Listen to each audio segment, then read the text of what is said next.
empresarial como nosso conjunto de etapas, assim como a gente estabelece um plano de ação, na economia também isso ocorre. A nossa preferência temporal, consumo presente e consumo futuro, isso é muito importante também. Por quê? Porque a gente somente vai acabar consumindo, ou deixando de consumir, melhor dizendo, deixando de consumir algo hoje, se a gente tem uma perspectiva de atingir um melhor valor no futuro. Então, essa aqui é a importância econômica da propriedade privada dentro da estrutura produtiva. Se todo mundo começa a saquear ou pegar o que não é seu, entra no supermercado, pega qualquer coisa, invade uma indústria, toma produtos do si para o seu consumo próprio, não respeita isso aí, que motivo eu vou ter para poupar? E se eu não poupo, eu não consigo investir. Se eu não invisto, eu não tenho um aumento da minha capacidade produtiva.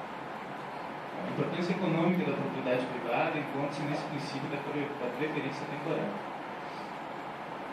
A alocação temporal de recursos, que são essas provas e etapas intermediárias de produção que eu falei, os juros, como a relação da preferência temporal, vão coordenar as etapas, as decisões de investimento, está ligado também a essa questão da preferência temporal. Ora, eu tenho que ter algum motivo para investir no futuro e deixar de consumir hoje. Quem vai coordenar isso são exatamente os juros. E os clientes de capital que são heterogêneos. A estupidez da teoria keynesiana, eles não têm uma teoria de capital, querem explicar ciclos econômicos sem uma teoria de capital. Olha, isso é impossível. O máximo que consegue fazer ainda, claro, completamente horrível, algum ponto particular, teoria. Eu, sinceramente, nunca encontrei. Mas, no máximo, isso. O máximo que se encontra dentro da teoria keynesiana é de que capital é um fundo homogêneo para a produção de bens e serviços. Olha, até nisso a estupidez é muito grande, porque os bens de capital eles são heterogêneos. O que significa isso? Uma geladeira não se transforma num automóvel imediatamente. O professor de economia não pode virar um carvoeiro e nem vice-versa imediatamente. Então, os bens de capital da economia produzem bens e serviços muito diferentes e para poder transformar carro numa geladeira, é óbvio que eu também vou ter que ter tempo, capital e trabalho para efetuar essa transformação. Bom, tendo essa concepção de estrutura produtiva, a gente fala de crescimento econômico, e daqui a pouco eu vou passar a palavra para o Fernando para falar de crise, mas a gente tem que entender qual é a concepção do crescimento econômico dentro da escola austríaca. A escola austríaca ela se baseia em nosso triângulo que a gente viu, nosso triângulo reikiano, e a relação entre consumo, e não consumo, que seria poupança, e o investimento. Então, consumo e investimento, a relação de escolha, que eu falei lá no princípio da escola, dos conceitos fundamentais, consumo e investimento, escolha, não posso fazer as coisas ao mesmo tempo. Necessariamente eu tenho que escolher. Então, em uma economia em crescimento, o tamanho do triângulo aumenta junto com a expansão das fronteiras de possibilidades de produção. Eu vou aumentar a minha possibilidade de economia juntamente com o crescimento da economia. Eu só posso conseguir crescer através da poupança. Não consumo hoje para poupar esses recursos que vão se tornar investimento e aumentar a minha capacidade produtiva no futuro. Portanto, as decisões de consumo, poupança e investimento têm efeito sobre o crescimento e nas etapas intermediárias de produção. Ora, na medida em que eu começo a incentivar, de alguma forma, o consumo, obviamente que essa curva aqui vai acabar se voltando para esse lado e a minha etapa intermediária na minha estrutura produtiva ela vai começar a encolher. Ela vai começar a ficar mais próxima entre a produção e o consumo e eu vou ter mais bens de menor valor e menor capacidade de produção. Então, o crescimento econômico sustentável, na visão dos austríacos, ele só se dá por forma de poupança para conseguir realizar o investimento. A outra forma é o crescimento não sustentável através de uma expansão creditícia artificial, e que o Fernando vai falar em pormenores, eu passo a palavra agora.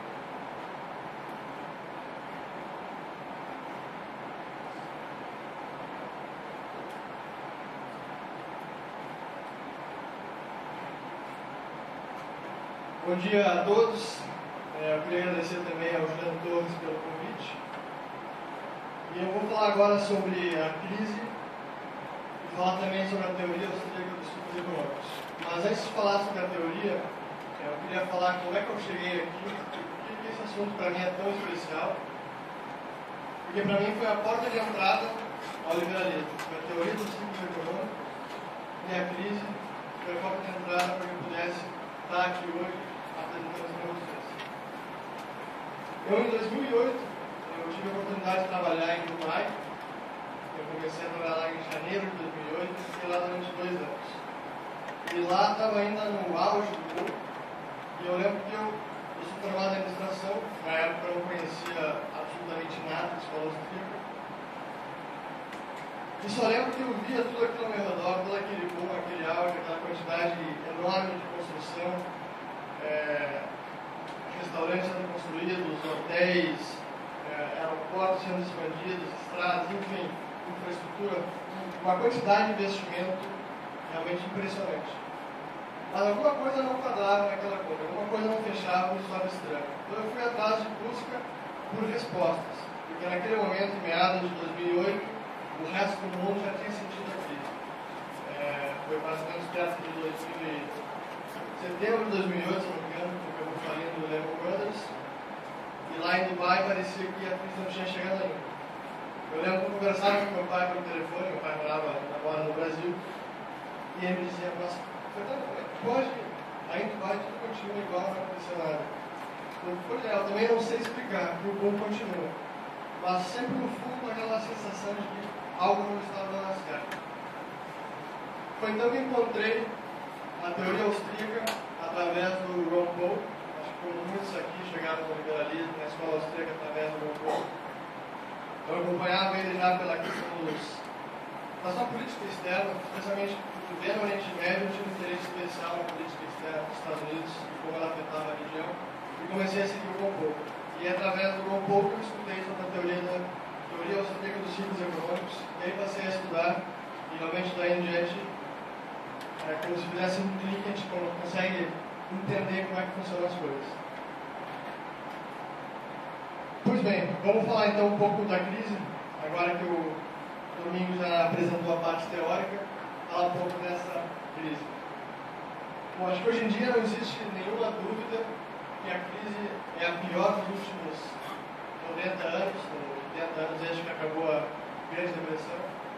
Acho que isso já é um consenso entre todos os economistas, não só austríacos, mas economistas também do mainstream, keynesianos, Chicago, enfim, praticamente toda a profissão de economista não tem dúvida quanto a isso. Mas não foi sempre assim.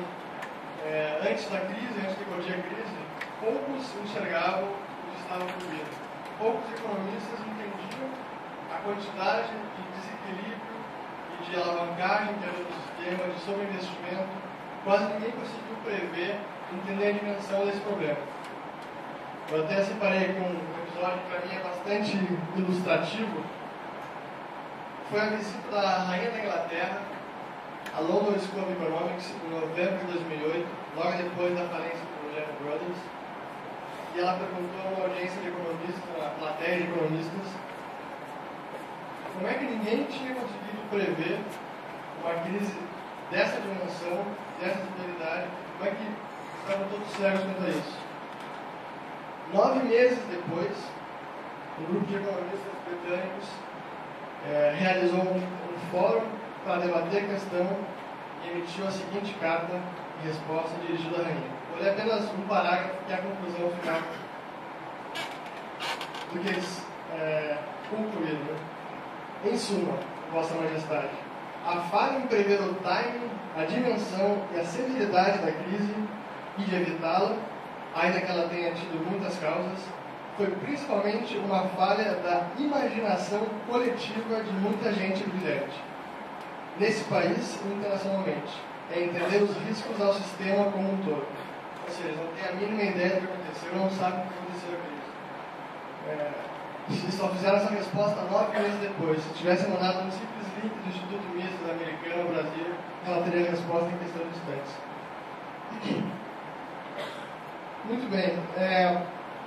Acho que outra pessoa que ilustra muito bem a cegueira dos economistas, e principalmente das autoridades monetárias daquela época, são as falas do chairman do Federal Reserve americano, o Banco Central dos Estados Unidos, seu Benjamin Shalom Bernanke, que é bastante ilustrativo de como ele também não sabia o que estava acontecendo. Em 2005, quando já tinha sinais de que algo estava, pelo menos uma bolha estava ou se formando ou já em plena formação, ele falou: nunca tivemos uma queda de preços a nível nacional. Então, o que acho mais provável é que o ritmo de aumento do preço dos imóveis diminuirá. Talvez os preços estabilizarão, podendo reduzir um pouco o consumo. Mas não acho que isso levará a economia muito longe do seu caminho de ter emprego. Citou na TV, numa entrevista. Mas, ao mesmo tempo, já havia economistas, esse economista está chamado de Escola Austríaca de Economia, que já vinham falando ou alertando sobre possíveis riscos que a economia americana, em especial, poderia vir a sofrer. Aqui eu vou mostrar citar apenas o Mark Thornton, que é um dos economistas, mas houveram outros, mas ele foi um dos primeiros a alertar, já em 2004, que uma bolha imobiliária poderia estar em formação. Taxas mais altas serão um problema aos construtores e dão certa indicação de que a bolha imobiliária pode estar chegando ao fim. E aí o Fed começou a subir as taxas de juros.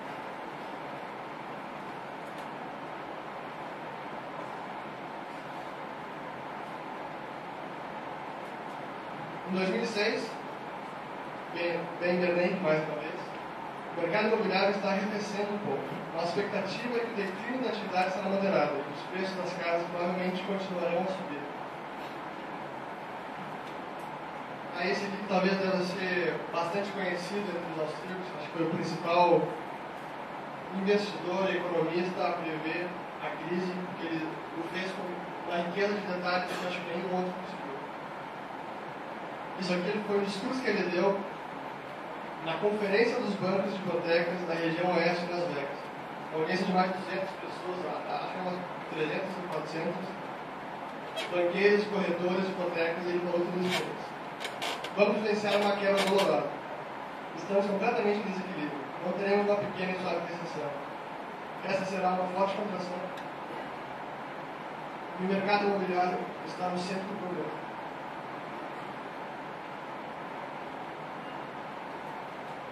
Aí o Bernanke, em 2007, quando estava claro que o mercado já estava caindo, nesse momento, entretanto, o impacto na economia como um todo, nos mercados financeiros, devido aos problemas do mercado de subprime, parecem estar contidos. Em particular, as hipotecas mutuais de primeira classe e juros fixos a todas as classes mutuais continuam a ter um bom desempenho com baixas taxas de manutenção. Isso falou no comércio americano.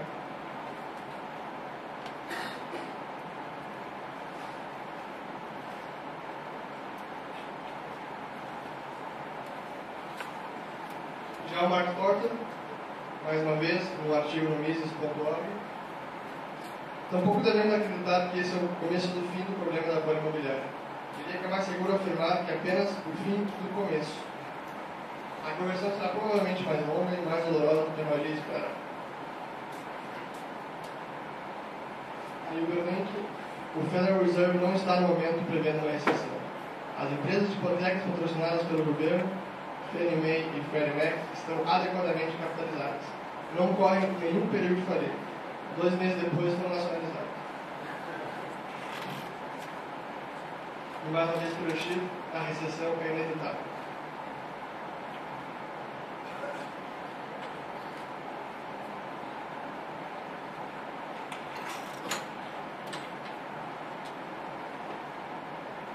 Aqui apenas uma breve linha do tempo da crise. Em 2007, quando de fato começou o aperto do crédito, a FID rebaixou nota de algumas financeiras, o FED começou a baixar juros,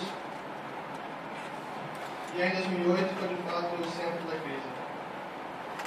Vários bancos acabaram tendo que se fundir, o FED continuando a redução de taxas de juros. No Reino Unido, o banco chamado Northern Rock foi o primeiro em mais de 150 anos a sofrer uma clássica corrida bancária. Os depositantes do banco formavam fila fora de todas as agências do banco para resgatar seus depósitos. Lá em setembro, a falência do Lehman Brothers, é a maior falência da história americana, e aquela sopa de letrinhas é a quantidade de programas do Federal Reserve para tentar estimular a economia pela forma monetária. Com certeza eu esqueci de algumas, porque foram tantas. Mas, em suma, a única coisa que essas letrinhas aqui significam é que ele vai imprimir dinheiro para tentar salvar os bancos. No final do ano, a taxa de juros chegou a 0%.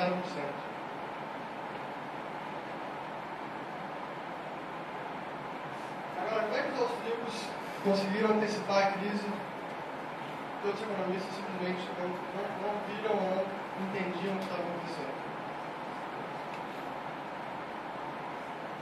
Exatamente por essa teoria, a teoria austríaca dos ciclos econômicos.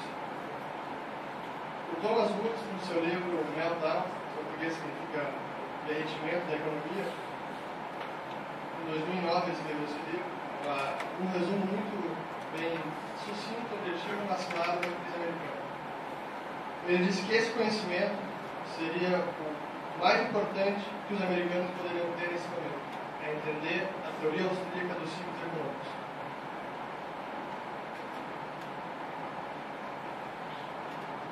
Em breves palavras, eu vou explicar aqui a teoria, não vou discorrer sobre ela, mas o que ela diz e o que acontece.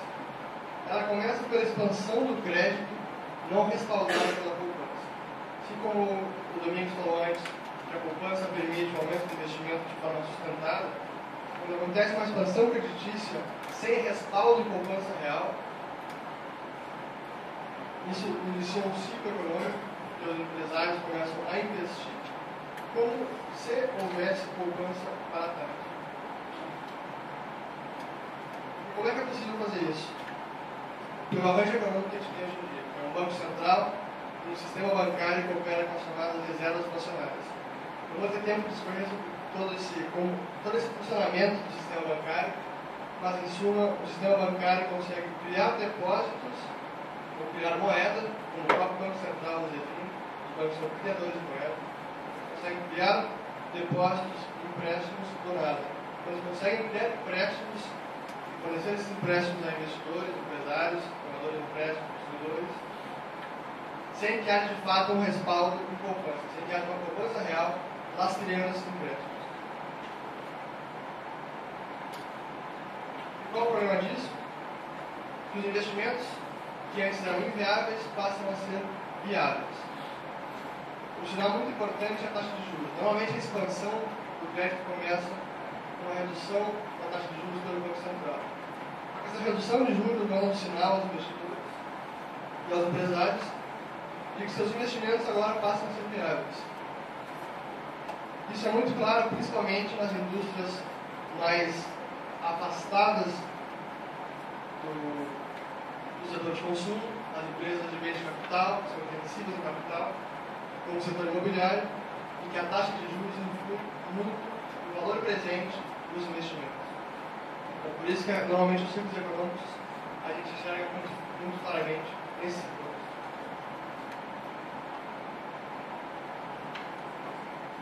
Normalmente a gente entende que essa fase do bom é o que as pessoas enxergam que é o auge econômico, tudo dá certo, o desemprego diminui, lucros aumentam, a atividade está no máximo. Mas, na verdade, o que está acontecendo nesse momento é uma descoordenação intertemporal da economia.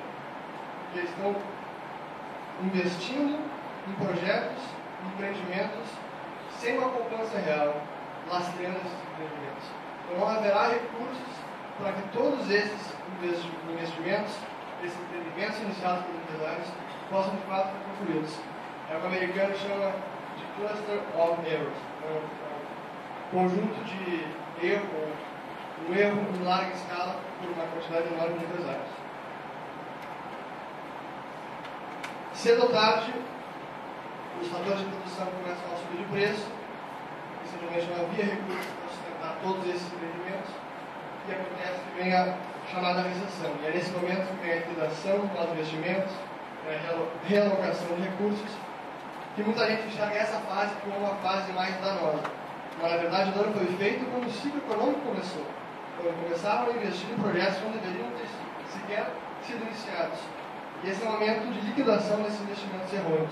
É um momento que a economia está sendo, de fato, está havendo uma limpeza de toda essa estrutura de produção que é insustentável.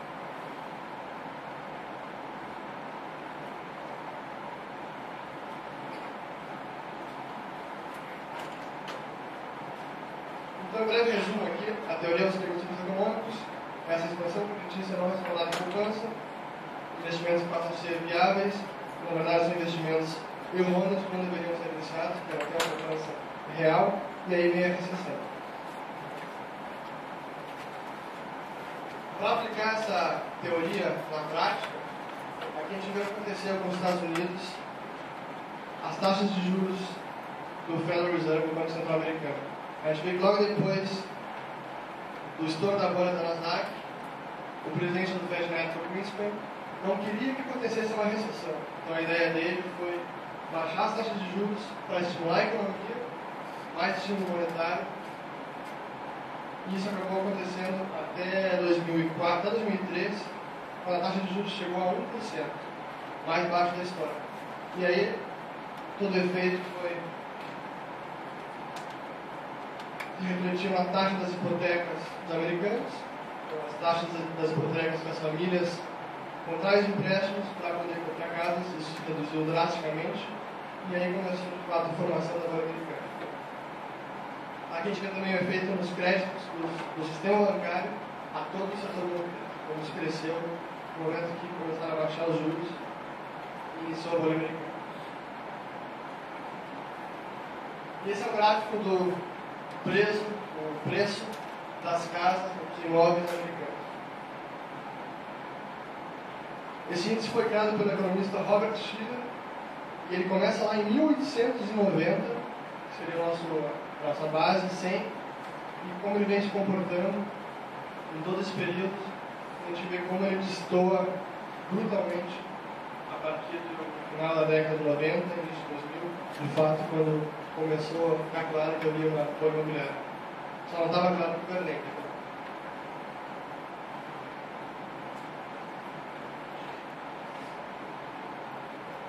Teorias contrárias aqui da crise. A gente, depois que a crise já estava clara para todos, depois que aconteceu o estouro, veio a recessão, aí as teorias foram das mais variadas. Alguns dizem que era ganância dos empresários, como se a ganância não tivesse claro na humanidade desde que ela começou. Outros dizendo que foi o livre mercado desenfreado. E talvez a teoria que mais pegou no mainstream econômico, nos keynesianos, foi a desregulamentação.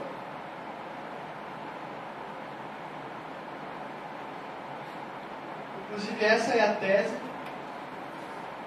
do relatório.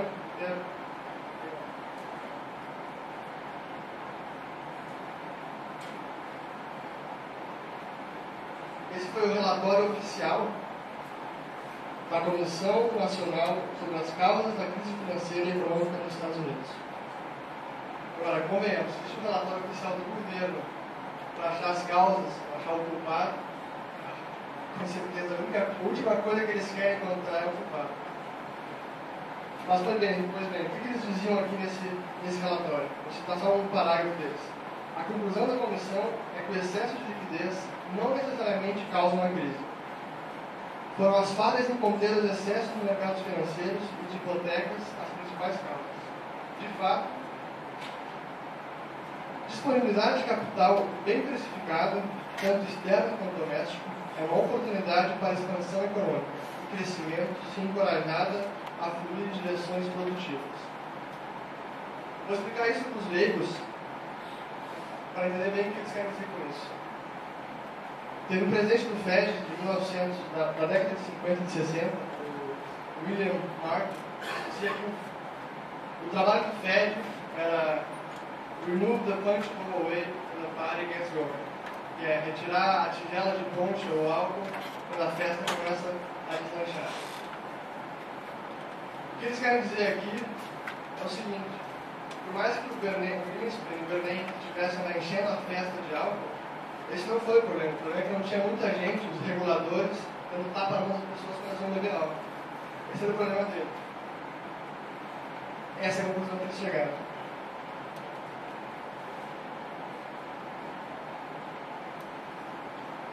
Só antes de passar para o próximo slide, então eles falam que a desregulamentação foi o problema. Mas o grande problema não foi a desregulamentação.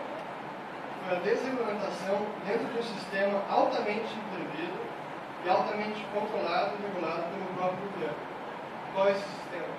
É o Banco Central, que tem um monopólio de emissão de moeda, no mês de curso passado, que obriga os cidadãos a aceitar essa moeda e usar nas transações, e um sistema bancário que opera com reserva de funcionários, que é capaz de expandir o crédito sem nenhum respaldo de poupança real. Ou seja, é um banco central que é uma entidade governamental, estabelecida pelo governo, um sistema bancário com privilégios concedidos pelo próprio governo. Eles dizem que o problema é a desregulamentação que foi o livre mercado. Esse sistema não tem nada de livre mercado. Se isso é capitalismo, como diz o nosso professor Roberto de Souza, que venha desde aqui embaixo e me explique, porque eu não estou entendendo mais nada.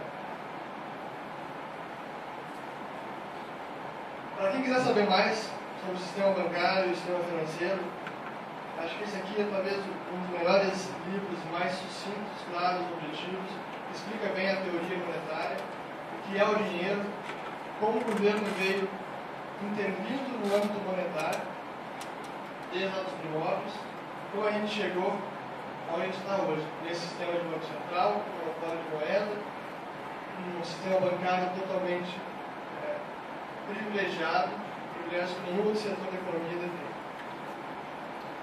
What has government done to our money? O que o governo fez com o nosso dinheiro? O autor Murray Rothbard.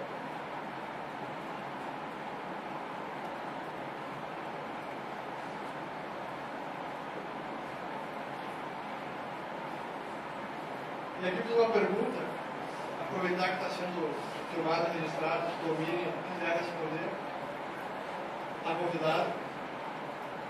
O que o Bacen fez com o real? O que o Bacen fez com o nosso real desde que ele começou? Esse é o gráfico da perda do poder de compra do real.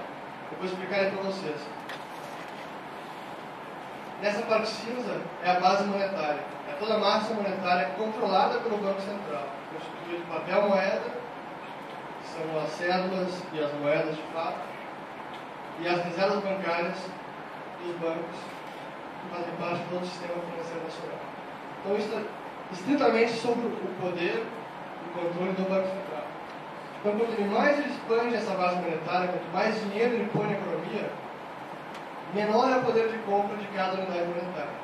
É exatamente isso que reflete no poder de compra do real.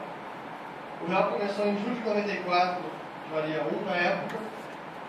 Se a gente fizer o cálculo da perda pelo IPCA, dependendo do índice pode ser até pior, mas usando o IPCA, aquele R$1 comprava R$1,94, hoje em julho de 2012 compraria apenas 26 centavos. Essa é a principal missão do Banco Central, é defender a estabilidade do poder de compra da moeda. Não pode ser salário pior. Antes de encerrar, vou passar para o Domingos falar um pouco do Brasil também. Bom, gente, tanto eu como o Fernando, a gente vai falar da crise no Brasil, já que a gente vai falar dessa parte da economia austríaca, parte teórica e a introdução da teoria dos ciclos econômicos que ele apresentou. Vamos ver o que está acontecendo aqui no Brasil, tanto pelo lado da economia real, como depois o Fernando vai fazer a abordagem da parte monetária que ele já foi fazer. Bom, o professor Eduardo Gianetti, ele diz o seguinte, que o Brasil arrecada 38% do PIB, diz que investe 2 e se endivida 2, ou seja, ele consome tudo aquilo que ele arrecada e ainda precisa se endividar para investir 2%, 1 a 2% do PIB. A diferença do Brasil e das economias desenvolvidas é justamente o tamanho do triângulo requer da estrutura produtiva. Economias que são mais subdesenvolvidas, elas têm a parte do consumo final e a primeira etapa produtiva lá do desenvolvimento do produto muito próxima. Existe uma grande elaboração, uma estrutura produtiva mais alargada nesses países subdesenvolvidos, ao contrário do que é nos países desenvolvidos, que a distância entre a pesquisa do desenvolvimento e o consumo final ela é muito maior. Né? Produz bens de maior valor, que atende melhor as nossas necessidades. Aqui no Brasil, o que tem ocorrido, e aqui eu peço atenção para vocês nessa tabela que eu coloquei, e ela está disponível no último artigo que eu escrevi para o Instituto Mises, que é um ensaio sobre a desindustrialização brasileira. Estava sendo falado bastante ultimamente. Mas o que se concebe como sendo desindustrialização? Se concebe-se como sendo desindustrialização justamente a diminuição de uma estrutura mais capital intensiva. O capital vem de caput, do exercício do pensamento, como dizia Ayn Rand, riqueza é o produto da capacidade humana de pensar. A gente pensa e consegue, através de produtos, resolver os nossos problemas, grande parte deles. Então, partindo do princípio, explicando rapidamente aqui, de uma produção total de 100%,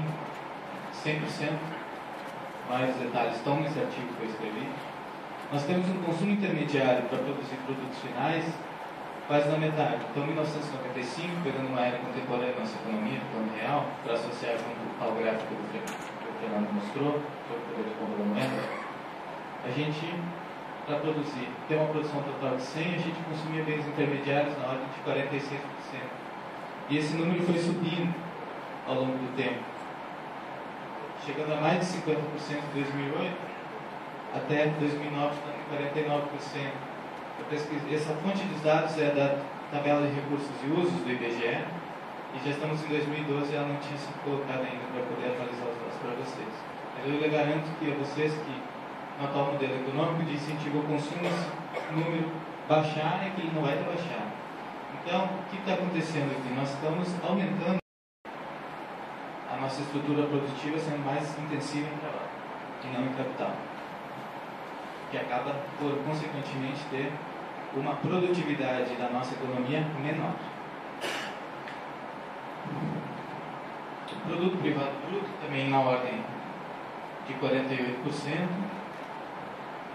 O governo sempre fiscando na ordem de 20%, isso aqui não é relativo ao PIB, né? O PIB é produto líquido, valor adicionado. A gente está falando em relação à produção bruta e tal. E o produto privado remanescente está indo lá, que veio de 31%, que era o que sobrava efetivamente para o empresário, com o fisco do governo, vai andar 33%, 28%, 30%, chegando aqui aos 27% no final de 2008. Ou seja, são esses 27% do produto privado remanescente do empresário que ele vai fazer a escolha entre consumir, ofertar às pessoas ou poupar a parte dele para que possa expandir a sua capacidade produtiva. Ou seja, menos de 1/3 de tudo aquilo que ele produz, ele tem que fazer essa escolha ainda. O que significa uma estrutura mais intensiva em trabalho aumentando? Bom, a gente tem uma queda de salário real fruto da inflação, o trabalhador tem menor poder de compra, e, ao mesmo tempo, o que acontece? A renda dele cai, porque a produtividade dele é menor. Então, eles chamam de efeito Ricardo ao revés.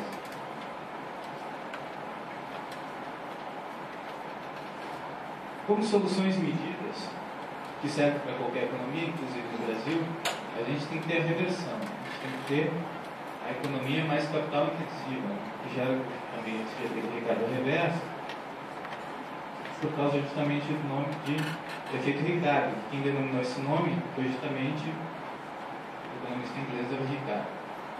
O que é esse efeito Ricardo? Ora, quando você tem uma estrutura mais capital intensiva, capital curto, menos de trabalho, o que acontece? Primeiro ponto, a produtividade do trabalho é maior, a renda é maior. de riqueza do trabalhador, ela é maior. E ao mesmo tempo, como você tem uma produtividade maior, você tem na economia uma maior oferta de bens e serviços, que dão a tendência na redução do preço de bens e serviços. Então tem um efeito combinado. O aumento da renda e a diminuição de preços.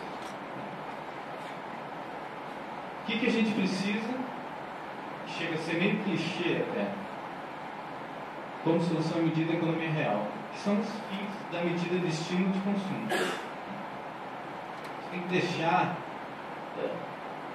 o Estado, deixar o empresário mais livre, para justamente acontecer essa maior oferta de bens e serviços na economia. Com as medidas efetivas de desestatização, redução de gasto governamental, impostos. Ora, vai totalmente ao encontro da palestra de ontem da Luciana e do André Ramos, né? Medidas que combatam esse gasto governamental excessivo e, se possível, a redução de impostos e desburocratização. Tudo aquilo que emperra a livre atividade do empresário, esse maldito capitalista que tanto nos oferta nossos bens, nossos produtos que a gente tanto demanda dia a dia. E se nós não temos poupança interna, se nós não temos a quantidade de capital necessário para realizar esse aumento na economia, a gente cresce com a poupança externa. Qual é o problema? A gente simplesmente libera a entrada do investimento estrangeiro. Mises e 6 lições lá, uma das lições era justamente os benefícios do investimento estrangeiro. Recomendo leitura a todos, e esse livro é um excelente aperitivo para quem quer ler depois, se não deu, a ação do ano, mais de 700 páginas, como eu tinha dito, um excelente livro para todos, no final de semana.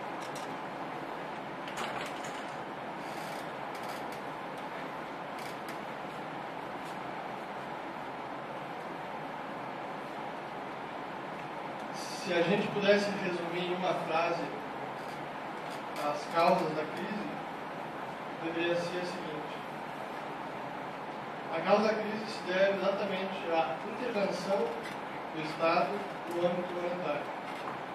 É simplesmente isso. Então, para evitar essas crises, para evitar esses ciclos de auge e recessão, essa economia esquizofrênica, a gente tem que remover essa intervenção do governo na moeda e no sistema bancário. Então seriam 3 medidas simples, mas dificílimas de ser, nesse momento, acho, apoiadas pelo governo. Total liberdade de escolha de moeda, a completa reforma do sistema bancário, acabando com esse cartel do Banco Central e acabando com o próprio Banco Central, que ele é não só inútil, como ele é nefasto, e a observância do coeficiente de 100% de reservas. Isso fazia com que o sistema bancário, que cada banco mantenha sempre os depósitos dos depositantes com igual reserva de 100% que for depositado. Não que ele possa simplesmente expandir um crédito sem poupança real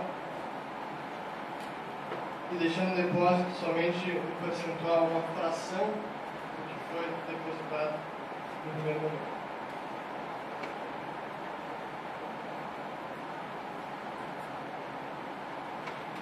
Aqui somente 2 frases que, para mim, é o que eu falei no começo, essa foi a porta de entrada para mim no liberalismo, foi a teoria austríaca dos ciclos econômicos, a escola austríaca, e foi exatamente o que aconteceu comigo.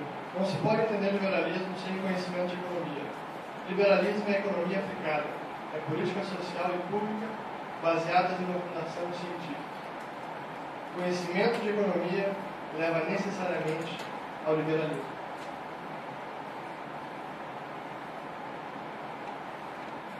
Para quem quiser entender um pouco mais e aprofundar, eu te recomendo os artigos para se entender a crise, que estão disponíveis no site do mises.org.br nesse endereço.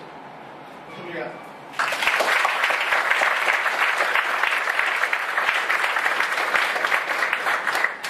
Tem espaço para 2 perguntas.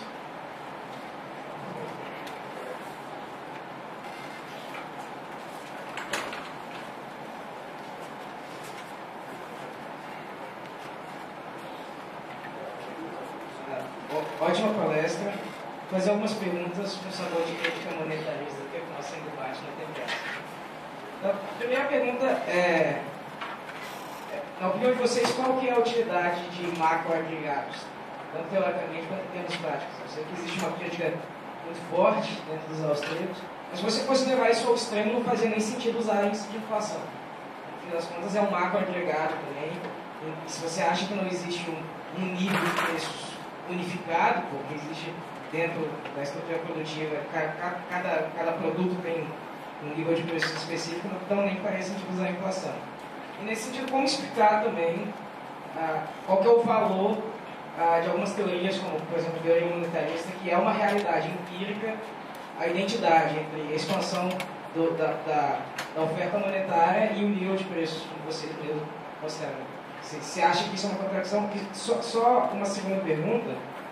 Como vocês entendem também a ideia monetarista, agora do Bob Lucas, a ideia de expectativas racionais? Porque você teve uma coisa que a teoria austríaca não explica. Na década de 80, por exemplo, quando você teve a estagflação, você teve a experiência monetarista do Volcker, você teve uma contração da base monetária, você teve uma prévia recessão, sem ter a expansão produtiva anterior. Então você teve o bust sem ter o boom. Então, nesse sentido, para vocês, quais são os limites da teoria austríaca? Porque eu tenho certeza que vocês não acham que a teoria austríaca explica tudo, todo o tempo.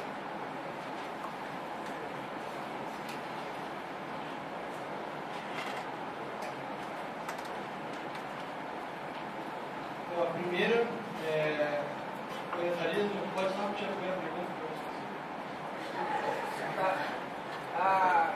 Primeiro, sim, a utilidade de macroagregados. Sim, os agregados.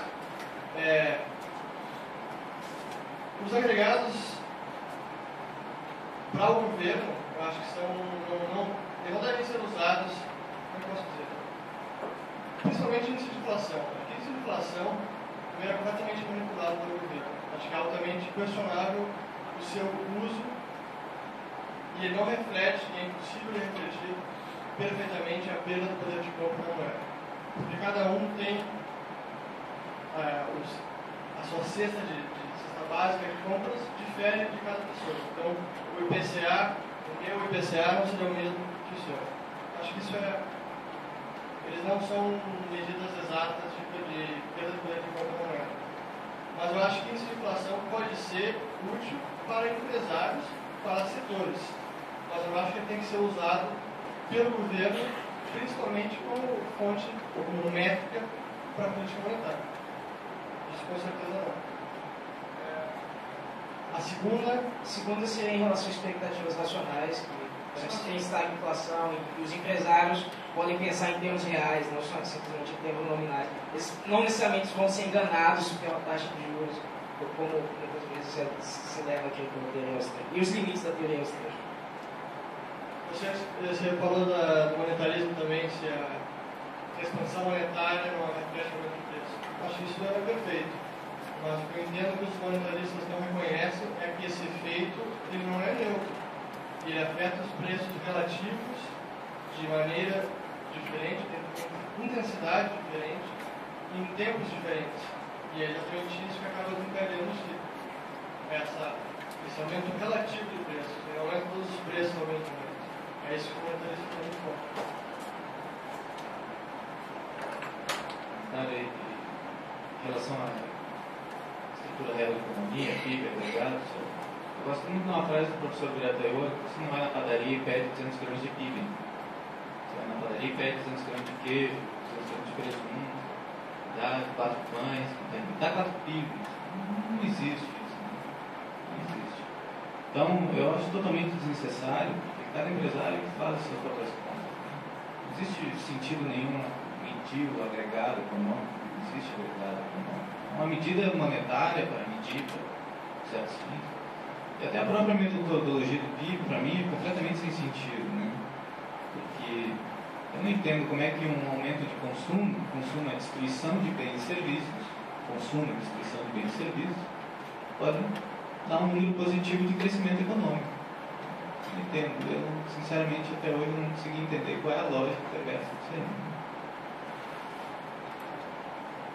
Só para não fugir da tua pergunta da expectativa racional, A teoria austríaca não é perfeita, mas, ao meu ver, tudo que eu estudei melhor explica como os fenômenos monetários impactam a economia real. É a que melhor explica isso. Quanto à questão de 1980, 1970, óbvio, você tem que entender de que forma está ocorrendo a expansão monetária. Se é uma expansão monetária que o Mises chama de simples, que é basicamente para monetizar a dívida do governo, isso não vai gerar um ciclo econômico. Vai gerar uma inflação de preços brutal, mas não vai gerar uma inflação, não vai gerar um ciclo econômico.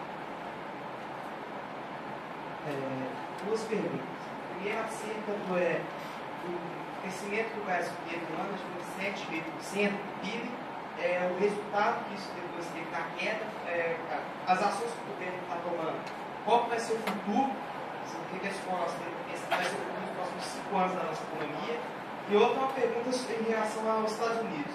O projeto de corte do vice-candidato republicano Ryan é realmente eficiente, igual do Ron Paul, ou é só conversa piada mesmo? Olha, tudo que eu li do Paul Ryan é que ele está desenvolvendo grãos de areia no deserto. Realmente não vai ter nenhum efeito de diminuir de fato o déficit fiscal americano. Ele é muito grande. Se vê as projeções, é para crescer nos próximos 10 anos praticamente 10 trilhões acumulado. É muita coisa. Realmente, para diminuir o déficit, tem que ser a solução do Ron Paul e talvez até mais. Então, eu não acho que o Paul Ryan vai conseguir botar um freio nisso. Sobre o Brasil, nos próximos 5 anos, às vezes eu prefiro responder como Biratã e óleo, não sei. Mas o que eu posso dizer, o que eu acho é que na semana retrasada, no dia 22 de agosto, eu participei de um seminário na Câmara dos Deputados, a convite do Daniel Tise, que esteve aqui ontem, ele é assistente do deputado Edmar Arruda, que promoveu esse seminário na Câmara, com o intuito de debater as políticas públicas de incentivo ao consumo e seus efeitos na economia. E eu estava lá, representante do Instituto Mises Brasil, na mesa com representantes do Banco Central, Fazenda e outros economistas. Para mim, o grande problema do Brasil nesse momento é que muito desse crescimento artificial, não é um crescimento sustentável, é um crescimento artificial, uma expansão de crédito, muito desse movimento está sendo financiado pelos bancos públicos. A gente vê que hoje em dia está quase 50% do crédito total do país corresponde a bancos públicos. E no centro disso está a Caixa Econômica Federal. A Caixa Econômica hoje em dia responde por mais de 75% de todo o crédito imobiliário no Brasil. Todo o crédito imobiliário. É o banco mais alavancado, está em quase 28 vezes.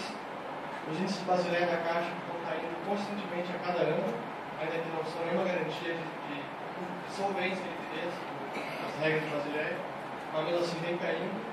E o governo continua querendo incentivar crédito, redução de spread, redução de aumento da concessão de empréstimo. Então eu acho que essa via de crescimento que o governo está tentando e está ainda incentivando essa linha, eu acho que é muito perigosa. E com certeza isso não é crescimento sustentável. Alguma hora essa conta vai chegar. Nesse seminário tinha também o Adolfo Saxida, ele é técnico do IPEA, mas segue uma linha bastante austríaca. Ele apresentou um quadro da Caixa ainda mais sombrio. Na visão dele, por volta de 2014, 2015, depois da Copa, o governo vai ter que ter um ajuste fiscal muito forte, porque a nossa conta provavelmente chegará. Falando de ajuste fiscal, eu acredito que quem vai pagar a conta de qualquer jeito é a gente mesmo, né? Ou através de aumento de impostos, eu nunca vi até hoje o governo ter despesa, ou através do roubo velado chamado inflação monetária. Né? Vai simplesmente emitir moeda e aquela moeda que está nos nossos bolsos vai perder valor para dar valor ao dinheiro não. Em relação à economia, para mim, eu sou uma pessoa otimista por natureza, mas eu vejo com maus olhos pelos próximos 5 anos nossa economia se continuar essas medidas escuras de consumo. Né? Vai cada vez mais acontecer a intensificação da estrutura de trabalho e capital. Né? Esse é o maior temor, mas não tem uma produtividade menor e menor oferta de nossa economia. Esse é o meu maior temor. Em relação a quando que isso vai acontecer, eu acho que a gente já tem aí, estava vendo a reportagem ontem da bolha do carro usado, que mostra sinais de que o mercado de automóveis usados no Brasil já está sofrendo bastante. Nos provavelmente vai ter uma bolha de cartão de crédito e a imobiliária também vai ser inevitável. Acredito que a quantidade de dinheiro que o governo vai gastar em infraestrutura para a Copa do Mundo e Olimpíadas, as minhas esperanças são bastante remotas. Só para acabar, que sei que está sem tempo, esse gráfico da perda do poder de compra do real, eu botei ele nesse seminário da Câmara e causou uma indigestão ao caso do Banco Central da Fazenda olhar esse gráfico. Eu não queria nem olhar para ele. Mas eu botei esse gráfico com o intuito de dizer para o governo, se o objetivo deles é de fato estimular o consumo, o quão melhor seria, ou que melhor estímulo seria um real que mantivesse o seu poder de compra. Imagina se o poder de compra do real fosse similar ao que era lá em 94, quantos mais pobres, os mais de baixa renda, poderiam consumir um real que valesse muito mais. Oi. Gostaria de saber se num ambiente de mercado bancário, se não está escutando? Ah, tá. Se existiria reservas fracionárias no divisa de vocês?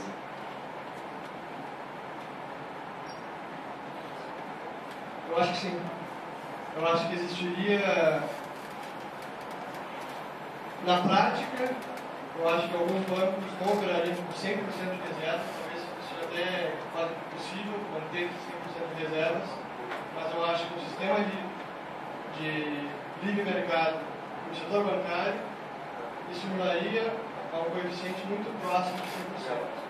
O principal é não ter os incentivos para que eles mantenham um coeficiente baixo e se algo der errado, tem alguém para salvar, seja o Banco Central ou o governo. Não tendo esse incentivo, eu acho que muito próximo de 100% os bancos vão chegar.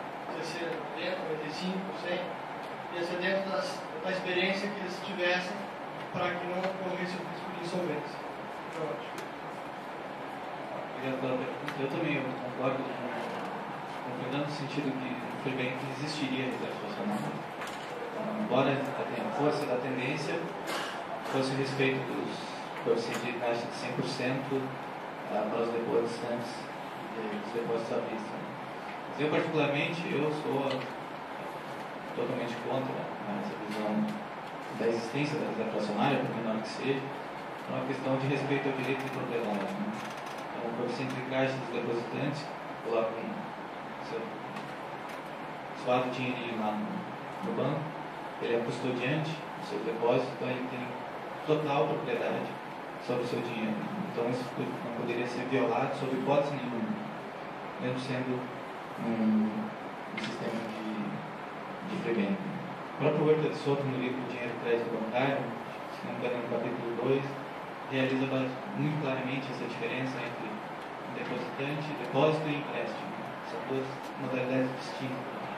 Então, o que acontece em relação aos efeitos econômicos nefastos da reserva fracionária, que na sua origem acontece uma relação de propriedade, e economicamente, o que está acontecendo? O banco, ele empresta a prazo o seu dinheiro, que está depositado lá para a reserva fracionária, mas a qualquer momento pode resgatar a vista.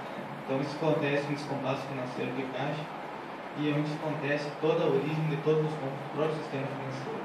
Então tu tem, na minha concepção, dois motivos para preservar o coeficiente de caixa de 100%. Que é, primeiro, o aspecto moral do respeito à propriedade privada, e a segunda, a consequência nefasta econômica que todo o rompimento desse contrato ocasiona.